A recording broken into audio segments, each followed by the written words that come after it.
মেয়েটি ফিরে আসবে। তিনি রাস্তার পাশেই ছিলেন এবং ফেরত আসার পথে আনুমানিক 11:15টার দিকে তিনি মেয়েটিকে তুলে নির্জন স্থানে নিয়ে যান এবং পাশবিক নির্যাতন করেন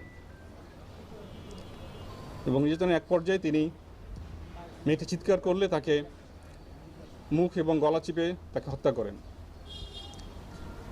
হত্যাকাণ্ডের পরে তিনি বাসায় ফেরত যান এবং যখন তিনি জানতে পারেন ডেড বডি পাওয়া গিয়েছে এবং বিষয়ে মামলা হয়েছে, তিনি কুমিল্লা ত্যাগ করে সন্ধ্যায় চাঁদপুরে চলে যান।